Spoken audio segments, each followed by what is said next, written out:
दोस्तों, मैं अमित कुमार और आज हम डिस्कस करेंगे इंडियन पिनल कोड की सेक्शन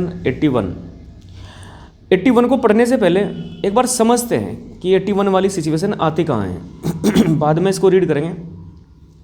81, आप ज़रा सोचिए इस बात को कि आपके आस पड़ोस में जो मकान बने हुए हैं वे एक रो में मकान बने हैं, एक के बाद एक मकान है।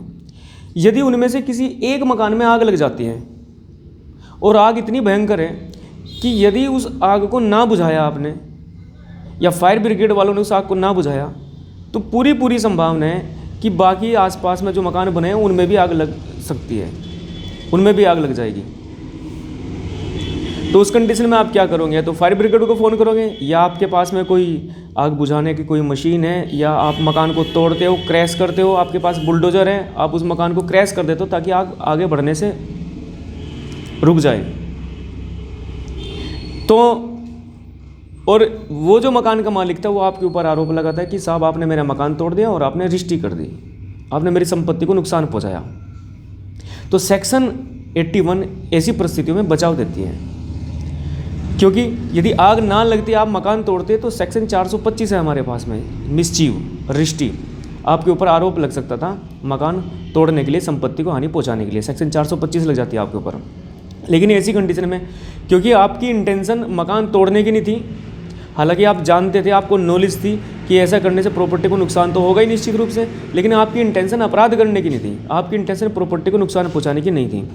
सो दैट ऐसी कंडीशन में आपको बचाव मिल जाएगा, किसी प्रकार का यहाँ कोई ऑफेंस नहीं है। तो ऐसी ही बहुत सारी कंडीशन हो सकती है। मान के चलिए कि आप एक कैप्टन हो, किसी शिप के कैप्टन हो और आप समुद्र में शिप को चला रहे हो और अचानक पाते हो अपनी आंखों के सामने कि एक आइसबर्ग, एक बड़ा आइसबर्ग आ जाता है, तूफान में बह करके या कहीं से भी आइसबर्ग आ जाते हैं। उस आइसबर्ग से, और आपकी जो शिप है, शिप के अंदर मान के चलो आप 1000-2000 आदमी भी हैं। अब आप ऐसी सिचुएशन में हो कि आप आइसबर्ग के इतने नज़दीक हो कि यदि आपने वहाँ से अपने शिप को ना मोड़ा, ना टर्न लिया वहाँ से, तो सभी लोग डूब करके मर जाएंगे। और यदि आपने वहाँ से टर्न लिया तो बराबर में एक छोटा पानी की एक जो डोंगी होती है या छोटा पानी का जहाज जिसमें 3-4 लोग बैठे हैं, उसको टक्कर लगेगी और वे मर जाएंगे। तो आप ऐसी कंडीशन में क्या करोगे? आपका कॉन्शियस क्या कहता है? आप 500 लोगों की जान ले लोगे? आप 500 लोगों को मरने दोगे या उन 4 लोगों को मार दोगे टक्कर मार करके? तो सेक्शन 81 ऐसी कंडीशन में बचाव देती है। सेक्शन 81 कहती है कि कोई बात अपराध नहीं है। तो कब अपराध नहीं है? जो यह जानते हुए की गई है, आपको पता है कि नुकसान होगा इससे, ये तो आपको पता ही है, लेकिन नुकसान करने का कोई किसी प्रकार का हानि पहुंचाने की आपका आशय नहीं है, इंटेंशन नहीं है, ऐसी कंडीशन में ये सेक्शन बचाव देते हैं। एक बार रीडिंग कर लेते हैं सेक्शन 81 क्या कहती है। सेक्शन 81 कहती है कि कोई बात केवल इस कारण अपराध नहीं है, कोई बात केवल इस कारण अपराध नहीं है कि वह यह जानते हुए की गई है कि उससे हानि होना, कारित होना संभाव्य है। केवल कोई बात, कोई कार्य, कोई एक्ट इस वजह से अपराध नहीं होगा कि आपको पता है, आपको नॉलेज है कि नुकसान होगा, नुकसान होने की संभावना की नॉलेज आपको है, आपको पता है कि इस प्रकार के एक्ट से, इस प्रकार जो है ना, शिप को टर्न ओवर करने से या टर्न करने से वो 4 लोग डूब जाएंगे, मर जाएंगे। तो केवल इस कारण अपराध नहीं है। आगे सेक्शन बोलते हैं, यदि वह अपहानि कारित करने के किसी आपराधिक आशय के बिना, मतलब आपका क्रिमिनल इंटेंशन नहीं होनी चाहिए। नॉलेज तो आपको है, ये सेक्शन की देखिए इसके इंग्रेडिएंट्स क्या बोलते हैं। सेक्शन कहती है कि आपको नॉलेज तो है, आपको पता तो है, आप जानते तो हो कि हाँ ऐसा नुकसान हो सकता है, संभावना है इस बात की कि नुकसान हो सकता है, लेकिन इंटेंशन कुछ नहीं है आपकी, आपराधिक कार्य करने की इंटेंशन नहीं है। आशय के बिना और व्यक्ति या संपत्ति को अन्य अपहानि का निवारण या परिवर्जन करने के प्रयोजन से सद्भावना पूर्वक की गई है। मतलब आपने जो एक्ट किया उसमें आप जानते हो कि मेरे इस एक्ट से कोई ना कोई नुकसान हो जाएगा, प्रॉपर्टी को नुकसान हो जाएगा या व्यक्तियों को नुकसान हो जाएगा, किसी की जान भी जा सकती है, लेकिन आपका किसी प्रकार का कोई भी आपराधिक इंटेंशन नहीं है। और आपने ऐसा क्यों किया? आपको बचाव कब मिलेगा? बचाव तब मिलेगा जब आपने किसी अन्य बड़ी हानि को बचाने के लिए, किसी बहुत बड़े नुकसान को बचाने के लिए किसी प्रॉपर्टी के नुकसान को बचाने के लिए या व्यक्तियों के जान को बहुत सारे लोगों की जान को बचाने के लिए आपने ऐसे एक्ट किया हो, उस कंडीशन में बचाव मिल जाएगा। जैसे मैंने आपसे अभी एक दृष्टांत शेयर किया कि 500 लोग या 1000-2000 लोग आपकी शिप में हैं, आपको पता कि ये एक बड़ी हानि हो जाएगी यदि आपने 4 लोगों की जो डोगी हैं उसको ना टक्कर मारी हो, लेकिन क्रिमिनल इंटेंशन नहीं होनी चाहिए। विदाउट क्रिमिनल इंटेंशन आपने यह एक्ट किया हो, आपको बचाव नहीं मिलेगा यदि क्रिमिनल इंटेंशन आपकी आ गई।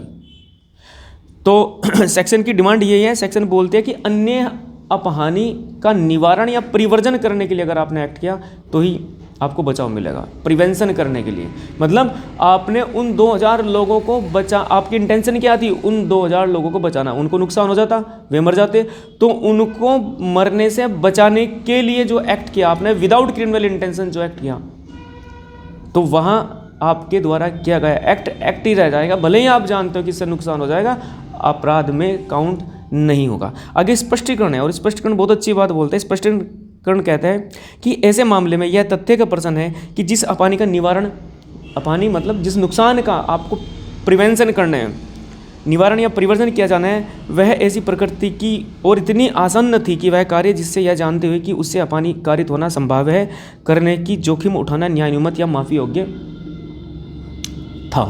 देखिए सेक्शन कहती है, स्पष्टीकरण कहते हैं कि ये तो हर मामले की परिस्थितियों पर डिपेंड करेगा कि आपको बचाव दे या ना दे। मान लिया पानी का जहाज जो था, आपका जो शिप था, आपने आइसबर्ग, बिल्कुल नज़दीकी आइसबर्ग था और आपने उसको टर्न किया। हो सकता था कोई कंडीशन ऐसी हो कि आपका थोड़ा बहुत शिप भी टूट जाता और वे लोग भी मर जाते, तो फिर आपको बचाव नहीं मिलेगा। मान लिया हो सकता है कि किनारा, समुद्र का किनारा पास में ही हो और सामने आइसबर्ग हो, और आपको ये लग रहा हो कि टक्कर लगने के बाद भी कोई जो है किसी के जान या माल को हानि नहीं होगी, उतनी हानि नहीं होगी, और वे भी बच जाएंगे और आप भी किनारे तक तो कम से कम पहुंच ही जाओगे बिना नुकसान पहुंचाए। तो उस कंडीशन में यदि आप उस डोंगी को टक्कर मार देते और वे लोग मर जाते हैं तो देयर इज़ ऑफेंस, ये तो सीधा सीधा आपको बचाव नहीं मिलेगा 81 का।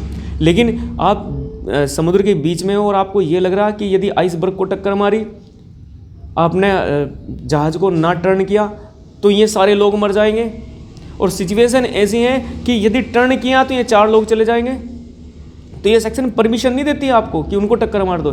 ये सेक्शन कहती है कि अपने आप को बचाते हुए, उस आइसबर्ग को अवॉइड करते हुए, अपने आप को बचाते हुए निकल जाओ आप। और फिर यदि टक्कर लगने के बाद वो 4 लोगों की जो डोंगी थी वो अगर डूब जाती है या उनको कोई किसी भी तरह का नुकसान हो जाता है, चोट लग जाती है, उनकी डोंगी टूट जाती है, उनकी प्रॉपर्टी को नुकसान हो जाता है, then there is no offence.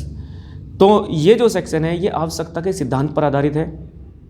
Rule of necessity का सिद्धांत इसमें दिया गया है, और सेक्शन कहती है कि एक बड़ी हानि को बचाने के लिए कानून छोटी हानि को परमिशन देते हैं। सपोज करिए दोस्तों, यदि आपकी उंगली में सेप्टिक हो जाए, तो आप उंगली का उतना पार्ट कटवा दोगे, अपनी फिंगर उतनी कटवा दोगे जितने में सेप्टिक पड़ा है, आप पूरी उंगली नहीं कटवाओगे, तो क्योंकि उतने से काम चल जाएगा। लेकिन यदि बिना मतलब कोई उंगली काट देगा आपकी तो घोरुपति में आ सकता है। लेकिन डॉक्टर यदि सेप्टिक पड़ने पर उंगली काटेगा, क्योंकि सेप्टिक पड़ने पर उंगली काटेगा तो देयर इज़ नो ऑफेंस, क्योंकि एक बड़ी हानि होने वाली थी उससे। उस हानि को रोकने से, उसको बचाने के लिए, आप व्यक्ति को बचाने के लिए, उस हानि को, बड़ी हानि को रोकने के लिए, उसका परिवर्तन करने के लिए, अवॉइड करने के लिए उंगली का उतना पार्ट जो जिसमें सेप्टिक पड़ चुका था वो डॉक्टर ने काट दिया है। तो इस कंडीशन में कोई ऑफेंस नहीं होगा। यदि वो उंगली का उतना पार्ट ना काटा जाता तो जाहिर सी बात है कि वो सेप्टिक फैलता पूरे शरीर में फैल जाता, उसका पूरा हाथ कटता। तो उससे अच्छा है कि उंगली काट दी जाए। लेकिन अगर नॉर्मल परिस्थिति में कोई व्यक्ति उंगली काटेगा, देयर इज ऑफेंस, और इसका नाम होगा ग्रीवियस हर्ट, घोर उपति या घोर उपति। लेकिन सेप्टिक पड़ने से, बाकी शरीर में सेप्टिक फैलने से बचाने के लिए, उस बड़ी हानि को अवॉइड या प्रिवेंट करने के लिए वो छोटा पार्ट काट दिया गया है, then there is no offence. आशा करता हूँ आपको ये सेक्शन बड़े अच्छे समझ में आई होगी।